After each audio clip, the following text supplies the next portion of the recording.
All right, shalom, shalom. All right, first and foremost, we want to give all praises, honor, and glory to Yahweh, Ba'ashem, Yahushai, Ba'ashem, Rakakadash. All right, and the water, Yahweh, Ba'ashem, Yahushai, for giving us the spirit and truth in these last days. As always, double honors to our apostles, elders, great millstone that taught us this truth and do it well. Salutations to the Zaquanian Wa'akim, which is the elders and the brothers, standing stiffly for the name of Yahweh, Ba'ashem, Yahushai, truth and sincerity. And shalom to the predestined elect.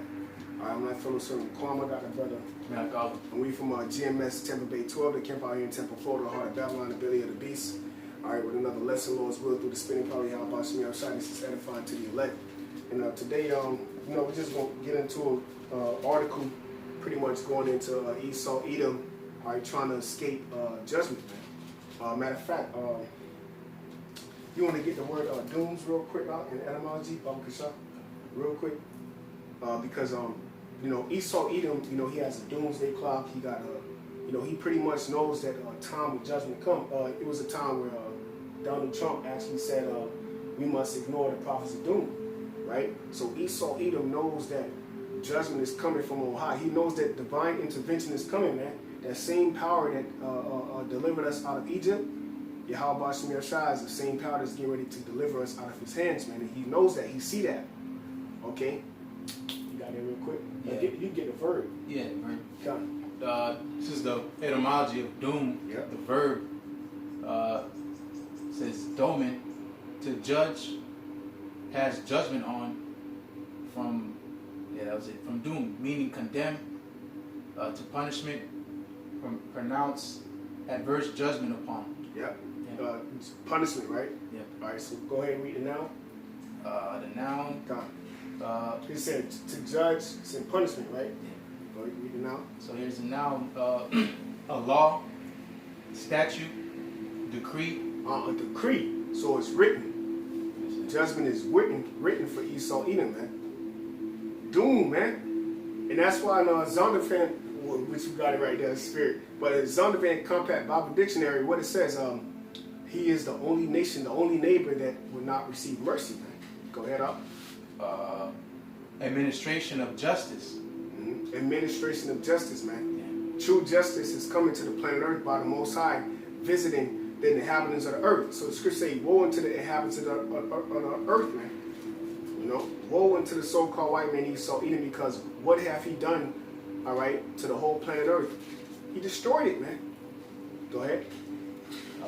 Judgment, justice, yeah, equity, righteousness. Righteousness, man. So it's a righteous thing for the Heavenly Father to recompense them that trouble us, man. The so-called white man Esau Edom did nothing but what? He troubled the whole earth. These other nations, all right. Okay, they don't. They hate being under this man. The scripture saying in the book of Habakkuk, okay, they have drunken of that cup, and now they're coming over that hangover, man. Okay, so now what? Esau Edom, now that everybody is waking up, he has to what? He has to find a scapegoat, and that scapegoat is going into these mountains. Okay, going into these underground bunkers, going into these bunkers in the sea. And Esau show you this on the movies, man. He show you this like on the movie Pacific Rim. All right, how he has pretty much military equipment, or these these big ass whatever to fight Leviathan. All right, that's the shit Esau show you, man. Because that's ultimately what Esau want to do. He show you Independence Day, him coming up against the Lord. Because that's what he wants to do, man. But according to prophecy, he's afraid and he knows he's going to be upset. Yep, and that's heavy. That's why going into that etymology of the word doom, Apostle Gabar always admonishes us to go into the definition of words, etymology of words, because doom has a negative connotation. You hear the word doom, because of people's ignorance, they think it's a bad thing, but it's a beautiful thing. Doom is a beautiful thing. You just read righteousness, justice, equity. That's a beautiful word. Doom. Prophets of doom, right? Yeah. We're prophets of righteousness. We're prophets of justice. For our people. And again, it is a beautiful thing for this day of doom to come. That's right. Hey, because real quick, back you up. That's why in Isaiah the 28th chapter, I believe it says, the Lord will visit you with tempests and earthquakes and devouring fire, man. That's doom. But that's righteousness. Because the scriptures say the Lord kill and maketh alive, man. He create peace and make evil. So these things are from the Lord. So if the Lord is causing evil, it's a judgment. It's righteousness why it's condemned, man. It's a reason why the Lord is issuing out that judgment, because it's reasonable, man. See? So don't be looking at it like, God damn, oh man, the Lord just took out my cousin. You know, he just took out Aunt May. You know, the Lord did it for a reason, man. Because they wicked, man. So how much more the so-called white man Esau Edom? Yeah, you got it. The destruction that's coming to America, and the destruction that's coming to the empire of Esau Edom, you good? And the destruction that's coming to the empire of Esau Edom, the reason why America is getting ready to be destroyed is because it's doomed. It's a righteous judgment, man. It's a certain time. It's a certain time when this place needs to be judged, man. And this is the time, man. Okay, so this is an article from BBC.com under engineering, and it's titled "The Bunker Builders Preparing for Doomsday." All right, so I'm gonna get right to it. All right, get right to the point. Let's see, because it's beautiful. I'm gonna get right to it. All right, right here it says, and this is Larry Hall. He's Larry Hall was pretty much it says Larry Hall, a former government contractor, property developer, and self-confessed doomsday prepper, okay, who purchased a doomsday bunker in 2008. All right, so jumping down, it says, this is what he said. He said, I spent 3 years conducting ethnographic research with nearly 100 preppers from 6 countries, including Australia, UK, Germany, Thailand, sorry if I'm pronouncing that wrong, Korea, and the US. I've hung out in bunkers complex on the Great Plains with groups growing food in in secret forests, with people building heavily armored vehicles, and with religious communities that have collected supplies that they're ready to hand over to strangers in need. According to these preppers, the ongoing COVID-19 pandemic is merely a mid-level event, a warm-up for what is to come. The anticipated and prepared for a disaster just like this one, and unlike most of us, say they weren't caught by surprise, man. So Larry Hall, okay, who was a government contractor, he wasn't caught by surprise, man. You see? He knew, he was already prepared in 2008 when he bought the goddamn bunker, man. You see? But guess what? What did he say? He said a COVID-19 pandemic is merely a, quote, mid-level event, a warm-up for what is to come. So Esau already know. That's why they said never let a crisis go to waste, man. Esau Edom knows that death and destruction is ultimately going to take hold of Babylon the Great, man. And there's no bomb that's going to take place for this, that's going to take hold for her, man. You see? Because once these tribulations start to roll in, it's going to be a domino effect, man. And these elites, these upper guys, they're already prepared. Yeah. That's what they call doomsday preppers, man. See, while you low-level Edomites are so-called, you walking past us at camps, spitting, okay, and smoking your Newport, guess what? The higher-up elites, okay, these upper Edomites, guess what? They're preparing to escape this destruction because you already on the list to be destroyed. Why you mocking and scoffing at us? Go ahead. I got something for you. This is Job chapter 20. Job chapter 20 in verse 4. Start at verse 4.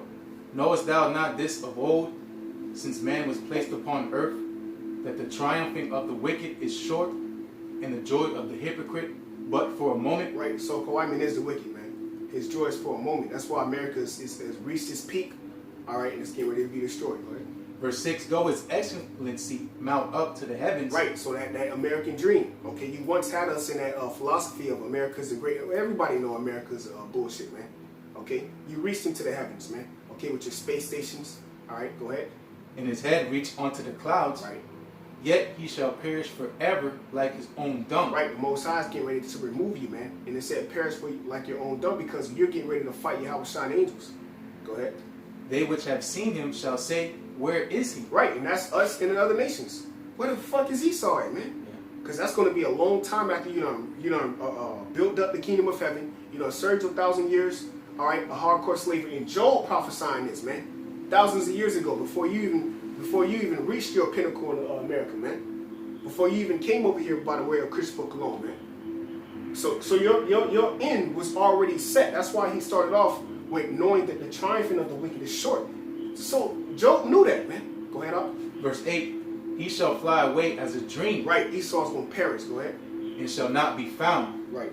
Yeah, he shall be chased away as a vision of the night. Right, Esau's going to be chased away. The nations is going to be like, damn, where the hell... Damn, we remember Babylon the Great, man. They're going to go weeping and howling. But guess what? Once we're in power, they're going to be like, damn. Proverbs 29:2. When the wicked bear rule, the people mourn. But when the righteous are in the 30, people rejoice. So they're going to rejoice because they're going to be like, God damn, I'm glad this nigga is out the way, man. At least we are able to live in righteousness, you know. Because they're going to live a certain way. They're going to have to keep the law, statutes, and commandments to the best of their ability. But guess what? They ain't going to be under that fornication spirit, man. They're not going to be off of that juice, man. You know? They ain't going to have no pride in them. Scripture say the nation shall not learn war anymore. So ain't going to be no coming up against the laws and the ways of the Most High and his people. Again, all right? By your ass getting taken out of the way. Because you the chief heathen, man. You got it up. Verse 9, the eye also which saw him shall see him no more. Yep, so even our children, man. All right, Jake, you know, Jake's selling out right now, but in the kingdom, they ain't going to see you no more, man. Okay? Go ahead. Neither shall his place anymore behold him. Right, so your foundation, the scripture said in Malachi the 4th chapter, neither root nor branch. Okay? A fire not blown shall consume him, man. Fire, okay, your inheritance is fire and slavery, man. Blood, sweat, tears, fire, and slavery, man. Captivity, that's all that's coming to the so-called white man. Esau Edom, and he knows that. Because he's the end of the world. Go ahead. This is Amos chapter 9. Start at the top of verse 1. I saw the Lord standing upon the altar, and he said, smite the lintel of the door, that the posts may shake, and cut them in the head, all of them. Right, so all you Edomites is getting ready to be judged, man. From the head to the tail. Go ahead. And I will slay the last of them with the sword. Right. He that fleeth of them shall not flee away. He that fleeth of them shall not flee away. So you can go into the mountains. Okay, you can try to escape, but you're not gonna escape the Most High. Get real quick, Jeremiah 23 and 23. Baruch Shah, through the Spirit. Can't hide from the Most High, man. This is Jeremiah 23 and 23. Yep, that's it. Got it. Yep. So Jeremiah chapter 23, verse 23. Yep. Am I a Most High at hand? Saith the Lord, Yahweh Shai. Right, so the Most High said, is he not a God at hand? Am I not at hand? Am I not making all this shit happen? Am I not present? Am I not the living power, the Holy One of Israel? Go ahead. And not a power afar off. And not a power afar off. So all these things must come to pass, man. The Most High ain't dead. Most High ain't sitting back like, damn, I'm about to just build up another nation, man. America is too much for me. Go ahead. Verse 24, can any hide himself in secret places? Right, so can you hide yourself from the Most High? All your secret counsels, your blood sacrifices, your rituals, you can't hide from the Most High. That's light to the Most High, man. That's light. Okay, go ahead. Jeremiah 23 and 24, can any hide himself in secret places that I shall not see him? Right. Saith the Lord Yahweh Bashmiel Shai. Right, so the Most High see everybody, man. He see everything, okay? And he ain't got to look at you. He sent his angels to do that, man. All right, his ministers are flaming fire, man. Okay? That's it, man. Yeah, finish it. Right. Do not I fill heaven and earth? Woo! The Most High fill the heavens and the earth, man. His spirit is everywhere. That's why one of his titles is the omnipotent power, man. When you go into the word omnipotent, it means sovereignty over all, or sway over all spirits, man. Or sway over everything in the universe, man. The Most High got the sway over everything in the fucking universe, man. So how much more you devils, man? You see? But his power is going to be shown when you come up against us, man. Just like Pharaoh did in the ancient world, man. All right? You the modern day Pharaoh, man. You're going to bring your troops. But guess what? The Most High going to send the angels, man. Go ahead. God, do not I fill heaven and earth, saith the Lord. Right. So you can't hide, man. Go ahead. It's Amos chapter 9, verse 2. Though they dig into hell, then shall my hand take them. Right. So Larry Hall ain't got nothing on judgment, bro. He has to face his judgment, bro. He was a government contractor, but he built a 15, 17 story bunker, okay, underground. But guess what? You gotta face your judgment, bro. You can't hide from the Most High. Most High know you all the shit you done seen and done did to the Negro, so-called Negro, Latino, Native American Indians. You gotta pay for all that, man. You ain't just finna go away scot-free and just wake up 5 years later, all right, after a post-apocalypse and just restore the earth. It's not happening, bro. Okay, go ahead, Al. Amos 9:2, though they dig into hell, then shall my hand take them. Right, and his hand is who? Yahweh Shai the angels, man. And we are the angels, man. We're going to be over the angels. We are the right-hand side of the Most High, man. We are the pleasures forevermore, the kingdom of heaven, man.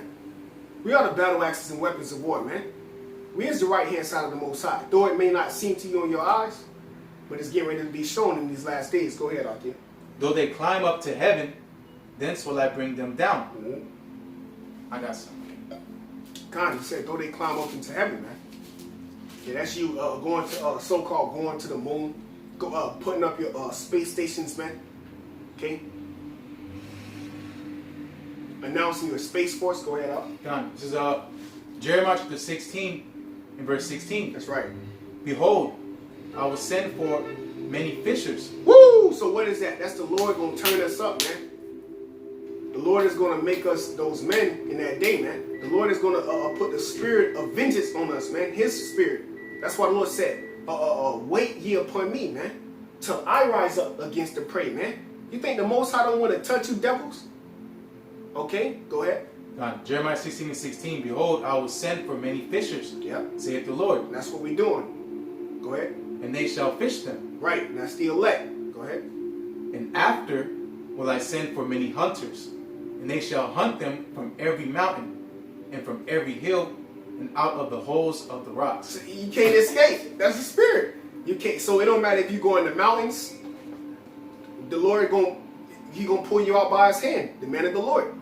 We're gonna teleport to your mountain. We're gonna teleport to your underground bunker, man. Okay? And we're gonna greet you. Like, what the fuck you thought you was doing? Where the fuck you thought you was going? And we're gonna be impenetrable, man. We're gonna be indestructible. Why? Because the spirit of Yahweh Shai is gonna be on us, man. And you're gonna see these same faces again. You're gonna be amazed. But according to the prophecies, you gotta get judged, bro. The scripture say, surely thou shalt not go unpunished. Go ahead. Amos 9 and 2, I read again. Though they dig into hell, then shall my hand take them. Right, so Larry Hall is through, man. Okay, all you Edomites building these underground bunkers, you're through, bro. You're doing nothing but forwarding prophecy, man. You're doing nothing but making yourself a primarily slave, man. A primary slave, man. You see? Go ahead. And all the people that's going to be down there in the bunkers, man. You're nothing but chief slaves in the kingdom, man. Go ahead. Though they climb up to heaven, thence will I bring them down. Verse 3, and though they hide themselves in the top of Carmel, I will search and take them out thence. Right, because you got Esau, Edom dwelling in the mountains. And they showed you that on the movie Man of Steel, man. Okay, Esau, Edom has his military, he has a military, okay, in the mountains, man. He got military in the Cheyenne Mountains, man. Okay? Most High is going to bring you out by His hand, which is who? The man of the Lord, man. Starting with Yahweh Shai and the angels, man. Okay, go ahead. And though they be hid from my sight in the bottom of the sea, thence will I command the serpent, and he shall bite them. So you can't escape. That's why the brother read in Jeremiah 28, am I a God at hand or a God afar off? The Most High is at hand, man. The Most High is here. He's present, man. Shalom. Okay? He's making Himself known, man. How? Because we raised up. Okay? Go ahead. That's it? Yeah. That's all right. Close out on Psalms 139, 10. Psalms 139, 10. Yeah, we close out on that. This is Psalms chapter 139 and verse 10. Even there shall thy hand lead me, and thy right hand shall hold me. Right, that's in that day. Go ahead. If I say, surely the darkness shall cover me, even the light shall be the light about me. So how much more Esau Edom? He's saying darkness shall cover him, but Yahweh Bashem Yahushua is watching him, man. He sent Satan on this man, man. You know? Most High is there, man. Go ahead. Verse 12. Yeah, the darkness hideth not from thee. The darkness hideth not from the Most High. Why? Go ahead. But the night shineth as the day. The night shineth as the day, man. So the night shineth as the day to the Most High. So your wickedness is right in the face of the Heavenly Father. You think you ain't finna get punished? That's why Revelation 18 says the sins of this place have reached the heavens, man. You got paper stacked up to the heavens, man. And the Most High getting ready to lay down that hammer, man. You know? And that's when he gonna send you out shine the angels and raise up his men. And you through. Okay. The darkness and the light are both alike to thee. Time. That's right. Say 8. So call Allah, Call Allah, Yahweh, Yahweh, Bashem, Bashem, Yahushai, Yahushai, Bashem, Bashem, Macha, Kodash. Kodash. Alright, the Wadi Yahweh Bashem Yahushai for giving us the spirit and truth in these last days. As always, double honors to our apostles as a great millstone that taught us his truth and do it well. Salutations to this Aquani Ma'achim. Shalom to the elect. Shalom.